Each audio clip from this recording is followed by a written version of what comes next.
muchos años ha estado cursando varios seminarios y al mismo tiempo ha estado recibiendo enseñanzas aún de maestros de Europa.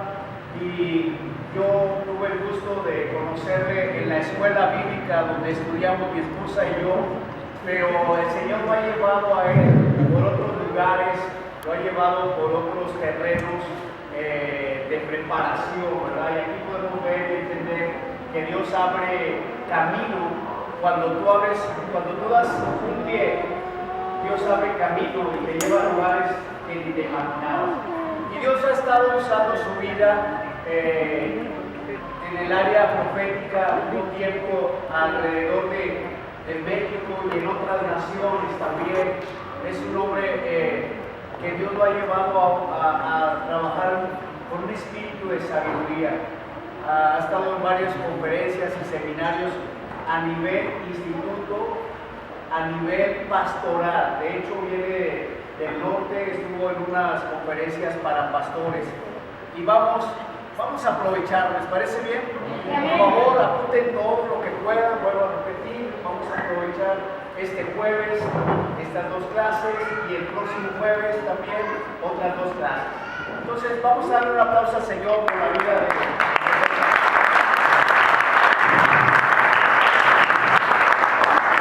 Sí, gloria a Dios. Si me pudieran acercar el púlpito, bueno, sí, sonido probando. Muchas gracias. Bueno, estoy hablando para que estén dándole la sonoridad adecuada, para que tengamos voz de locutor, si nos pudieran hacer el milagro, que tengamos voz de locutor. Bueno, buenas tardes. Amado pueblo del Señor, yo no sabía bien a dónde yo venía. Vengo llegando de Torreón, Coahuila, con muchísima actividad. Gracias a Dios por eso. Que tenemos que dejar un legado significativo y conclusivo para las generaciones que vienen atrás de nosotros. El propósito de cualquier ponencia, conferencia, etcétera, no es para calentar o engrandecer el nivel cognitivo del ser humano, sino es para que nuestro corazón arda.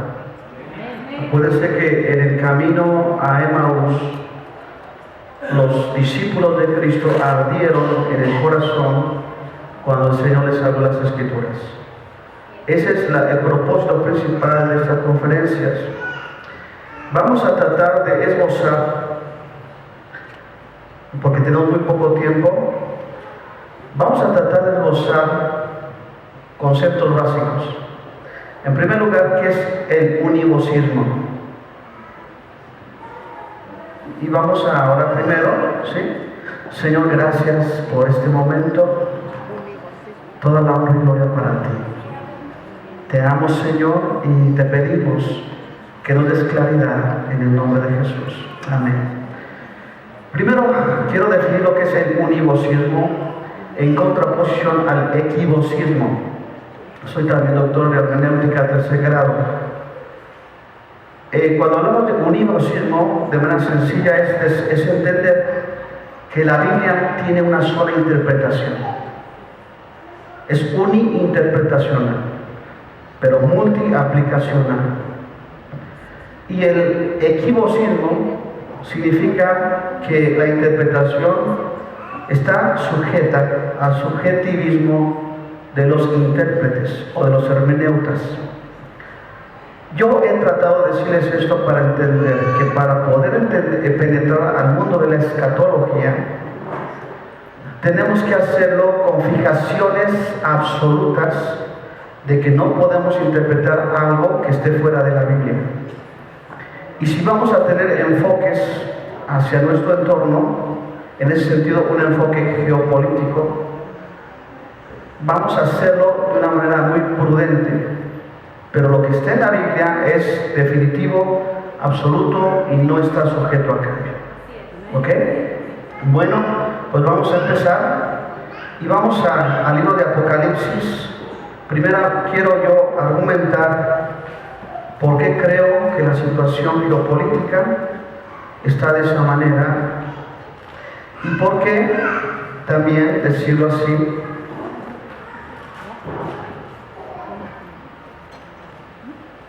Tenemos esta interpretación geopolítica. En capítulo 13 del libro de Apocalipsis, una cita muy leída por ustedes, si me pueden quitar tantito resonancia. Sí, bueno, sí, ok. Y un poquito más de agudo. Sí, bueno, sí. ¿Ok? ¿Ya está mejor? Ok. En el capítulo 13 nos habla de una situación que en la lectura tanaítica se llama literatura gemátrica. En el capítulo 13 del versículo 16 dice: y hacía que todos, pequeños y grandes y ricos y pobres, libres de esclavos, se les pusiera una marca en la mano derecha o en la frente, y que ninguno pudiese comprar ni vender, sino que tuviese la marca del nombre de la bestia o el número de su nombre. Aquí hay sabiduría. El que tiene entendimiento cuenta el número de la bestia, pues el número de hombre y su número es 666. ¿Por qué les quiero dar primeramente este aspecto? Porque quiero que entendamos que en el mundo hay muchísimos espejismos que nosotros lamentablemente por nuestra visión reduccionista que tenemos, porque estamos prejuiciados o condicionados por dos televisoras que sería, ustedes ya saben quiénes son, ¿verdad? Y debido a ese reduccionismo tenemos problemas serios de interpretación geopolítica. Entendiendo desde el punto de vista bíblico o desde la verdad bíblica que hay una sabiduría ancestral atrás de todos estos espejismos. Esta sabiduría está confinada en este número gemátrico. Cuando te hablo de una gematría, no estoy tratando de interpretarlo a la luz de un nombre, sino a la luz de una esencia. ¿Cuál es la esencia seisiana? ¿Cuál es la esencia? Bueno, la esencia seisiana es ateísmo, autoteísmo y antiteísmo. Eso es lo que realmente enmarca el número 666. Nos podíamos extraviar hablando de nombres, porque este nombre hace referencia a César Nerón, que correspondió precisamente al siglo I cuando fue escrita esta carta. Pero también podríamos hablar de Dionisiano, Diocleciano, etcétera, y podríamos hablar incluso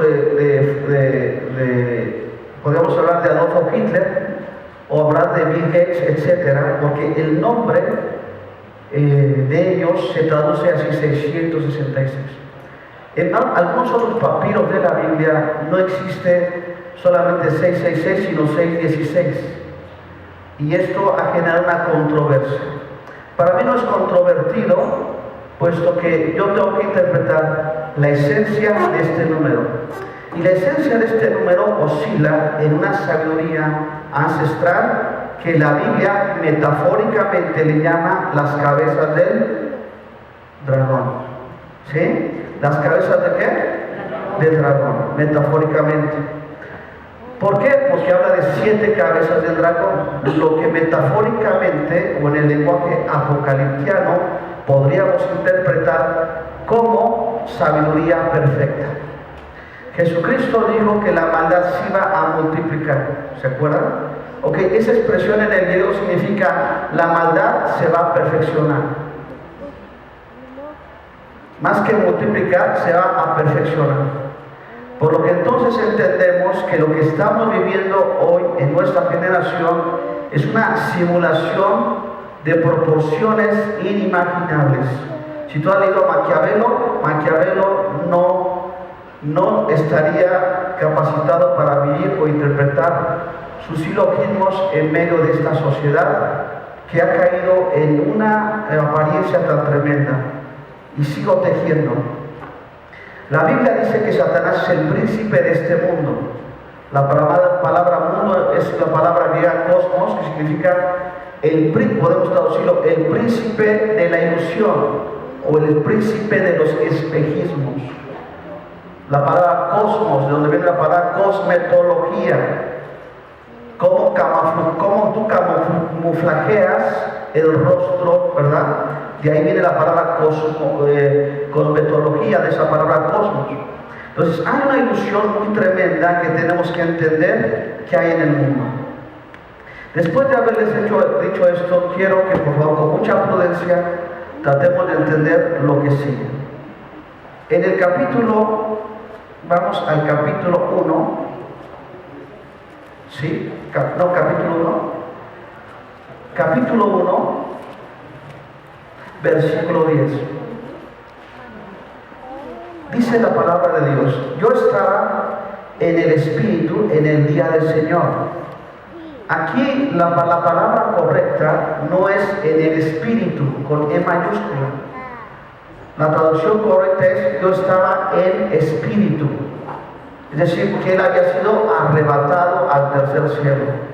¿Sí? La palabra Espíritu con E mayúscula hace referencia al Espíritu Santo en la gramática bíblica. Pero aquí en el original griego no aparece esta palabra. No aparece en el Espíritu, solamente aparece en Espíritu y con E minúscula. Tenemos que entender que hay algunas cuestiones de la Biblia Reina Valera donde se han equivocado. Y tenemos que entender que a pesar de que han sido equivocaciones, estamos diciendo que en lo que es la geografía, que son los originales de la Biblia, no existe ninguna equivocación. En la apografía hay algunas equivocaciones y en las traducciones o bases textuales hay algunas equivocaciones. Ejemplo, Apocalipsis 1. Ve el versículo 5, ¿qué dice? Y de Jesucristo el testigo fiel, ¿el qué? Ok, eso es un error. Jesucristo no es el primogénito de los muertos. Ahí tenía que decir el primer resucitado. Hay algunas Biblias como la Peshitta que lo han corregido. Les voy a dar otro ejemplo. Vamos a Génesis, porque yo quiero llevarles a esto que es muy importante, nada más que estoy apenas esbozando. Génesis 2, versículo 2, ¿qué dice? ¿Alguien que le pueda dar lectura? Reina Valera. El día séptimo, la hora que hizo, y reposó el día séptimo. A ver, ¿dónde está la contradicción? Leanlo otra vez.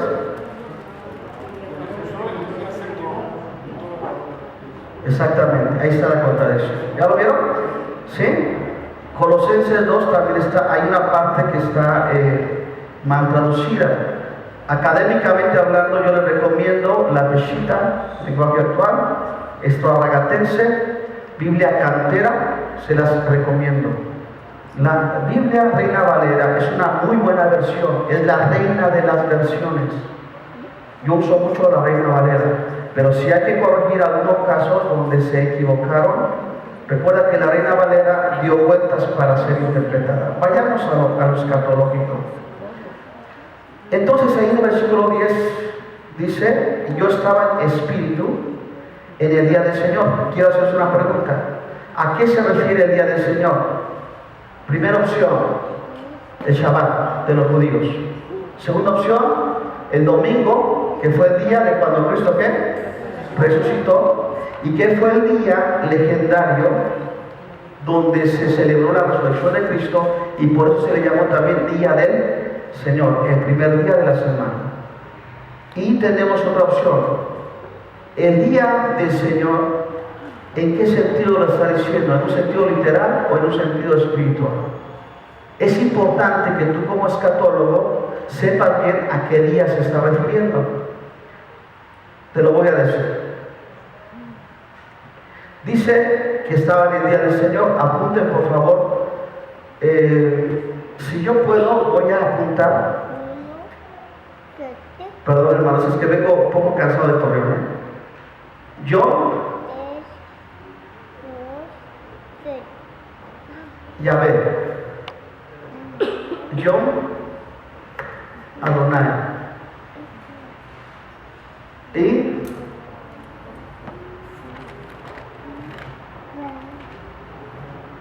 Eimeres Kyrios.